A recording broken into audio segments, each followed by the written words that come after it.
Hi అండి. ఇది గుళ్ళోనండి దొంగతనం చేస్తుంటే వీడియో అయితే నాకు వచ్చిందండి. ఆ వీడియోని మీకు సెండ్ చేస్తున్నానండి.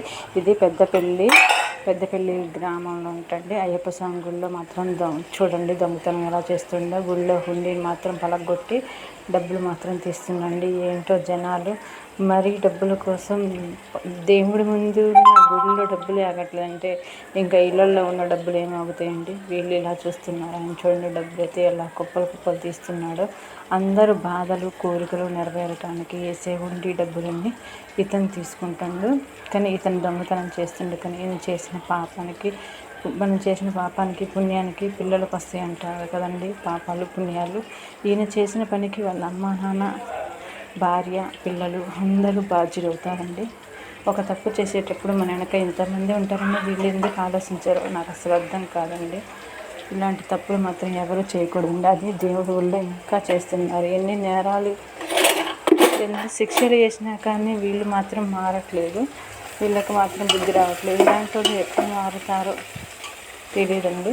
చూడండి అతనైతే జేబులోతో డబ్బులు పెడుతూనే ఉండి ఎవరన్నా వస్తున్నారా రావట్లేదా అని చూసుకుంటూ డబ్బులు పెడుతూనే ఉన్నారండి. దేవుడు కళ్ళ ముందున్న ఏం చేయలేదండి. ఇలాంటి వాళ్ళకి బాగా ధీమా అండి. కానీ దేవుడు శిక్ష వేసిందంటే అది మాత్రం వీళ్ళు తిరిగి చూసుకోలేరండి. అలాంటి శిక్ష వేస్తారు. ఇవాళ కాకపోయినా రేపైనా తప్పు చేసిన దానికైతే శిక్ష అనుభవించి తీరాలి కదండి. ఇలాంటి పనులు చేసి వాళ్ళ జీవితాన్ని వాళ్ళే రిస్క్లో పెట్టుకుంటున్నారు. అలానే వాళ్ళ పాపాన్ని కూడా పిల్లలకి పంచుతున్నారండి. మంచి చేయకపోయినా పర్వాలేదు కానీ చెడు మాత్రం చేయకూడదండి. ఇలాంటి చెడు పనులు చేసి అందరికీ తప్పుడు ఉద్దేశంలో నిలబడుతున్నారు. చూడండి అతనైతే అటు ఇటు చూస్తుండు డబ్బులు పెడుతుండే. వీడియో అయితే 5 నిమిషాల దాకా ఉందండి. చాలాసేపు మాట్లాడాల్సి వస్తుంది నేను. తనైతే డబ్బులు తీసే పని మీదే ఉండండి. ఎంతసేపటికి ఆ జేబులో ఈ జేబులో తీస్తూనే ఉన్నాడండి. చూడండి ఎలా తీస్తుండో. పడుతూ ఉంటే తీస్తూ ఉండు చేసి ఆ జేబులో అయితే పట్టకపోయినా లోపల చూస్తూనే ఉండు.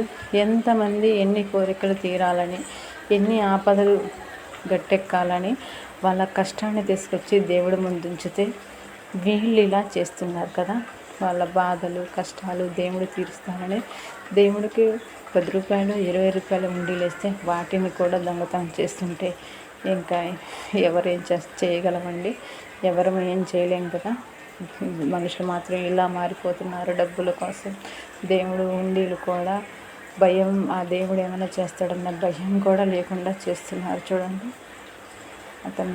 అతనైతే తీసుడు పని మీదే ఉండండి. డబ్బులు చాలా తీసుడు పని మీదే ఉండండి. ఇదైతే పెద్దపల్లి గ్రామంలో జరిగిందంటండి. పెద్దపల్లి గ్రామంలో ఇది నైటే జరిగిందండి. పక్కన హారన్స్ కూడా వినపడుతున్నాయి. కాకపోతే నేనైతే ఆ సౌండ్ తీసి నా వాయిస్ ఇస్తున్నానండి. తర్వాత ఆ డబ్బులన్నీ పెట్టాక ఇంకా లేచి నిమ్మలగా వెళ్ళిపోతుందండి. అది కూడా మీకు వీడియోలో కనపడుతుంది చూడండి.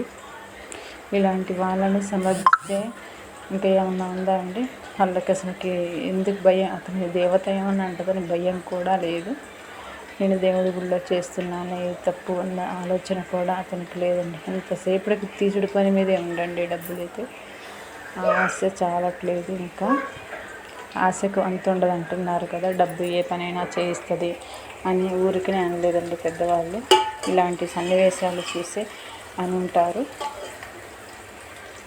అటు ఇటు చూస్తుండు కానీ అతను సీసీ కెమెరాలో పడ్డదన్న సంగతి మాత్రం అతనికి తెలియదు. అక్కడ సీసీ కెమెరా ఉందని మాత్రం అతను చూసుకోలేదండి. అతను మాత్రం ఆ సీసీ కెమెరాలో పడ్డాడు. ఇవాళ కాకుండా రేపైనా సీసీ కెమెరా ద్వారా అతన్ని మాత్రం ఎవరో ఒకరు గుర్తుపెట్టి పోలీసులకు చెప్తారు కదండి. అప్పుడు ఎన్ని దెబ్బలు తినాల్సి వస్తుందో, ఆ డబ్బులు ఎన్ని తీసిందో అన్ని దెబ్బలు మాత్రం ఖచ్చితంగా తినాల్సి వస్తుందండి. అలానే ఒక నేరం చేస్తే 100 నేరాలు మన మీద పడతాయండి. చూడండి అతను ఎంతసేపటికి ఆయనకు ఆశ అయితే చాలా తీస్తూనే ఉన్నాడు. డబ్బులు మాత్రం వాయిస్ ఎంతసేపు ఇవ్వాలంటే అది జరిగే సన్నివేశం మాత్రం డబ్బులు తీసే సన్నివేశమే కదండి. అందుకని వాయిస్ అయితే నేను ఎక్కువ ఇవ్వలేకపోతున్నాను. ఎందుకంటే డబ్బులు తీసే విషయం ఒకటే చూపిస్తుంది కనుక వాయిస్ తక్కువ ఇవ్వాల్సి వస్తుంది. ఇలాంటి వాళ్ళ వల్ల మనం ఎక్కడికి వెళ్దామన్నా కానీ డేంజర్ అండి. పర్సులు కొట్టేసేవాళ్ళు, జేబులు కొట్టేసేవాళ్ళు, ఇళ్ళల్లో దొంగతనం చేసేవాళ్ళు. మళ్ళీ ఈ మధ్య దొంగతనాలు ఎక్కువే స్టార్ట్ అవుతున్నాయండి. ఎంతో కష్టపడి సంపాదించుకొని డబ్బులు ఇంట్లో దాచుకుంటే అవి పోతాయి.